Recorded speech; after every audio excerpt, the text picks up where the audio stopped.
讲到这副总统候选人电视辩论会今举行，这3位候选人聚焦在能源政策小组化，也搁在台积电去到美国设厂等议题。不过这个赵少康呢，伫咧第2轮针对着萧美琴的国家认同提出问题时阵，敢若伫咧最后补一句，也请吴欣盈说明。针对这款的动作，吴欣盈就呼吁讲，莫甲伊当作空气，也呼吁唔通弃保，是因为弃保就失去家己的投票权。2024第3副总统候选人辩论会初一举行，3位候选人展开激烈的交手，交叉姊妹权责。萧美琴首先聚焦能源议题，询问对手核电厂要起伫搭，核废料该要安怎处理？吴欣盈认为，未当用意识形态处理核电问题。赵少康表示，涂骹底掩埋乌侵以后，搁强固核废料。你最尊敬的美国怎么处理，我们就怎么处理嘛。美国现在在地下掩埋嘛，挖深以后把它强固起来，我们就这样做嘛。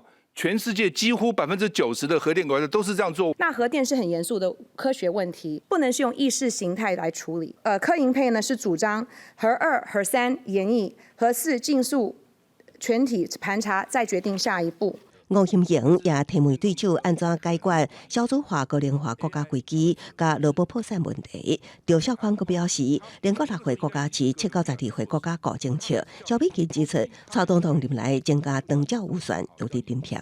对长辈的照顾长照政策，在多年来，蔡英文总统从他刚担任的时候，长照预算不到50亿，提高到现在会超过800亿。0到6岁国家养。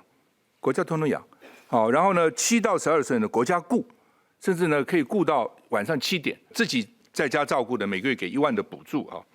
那另外呢，就是生第3胎的给100万。另外，劳保问题，赵少康认为应该为提悬基金管理的收益率进行，也提问吴欣盈甲萧美琴过去拢捌是美国人，那台湾甲美国冲突的时阵，被对3人尽中甲台积电去美国设厂等相关问题。大家也知道，我们台湾是以制造业为主的国家，能源昂贵甚至于不利的话，其实台湾的产业是没有竞争力的。台湾也要必须快速进入这个要转移从碳权变成碳排放交易所。那有关台积电赴美碰到的难题跟障碍，我们一起在面对。他们基于客户的需求做全球的布局。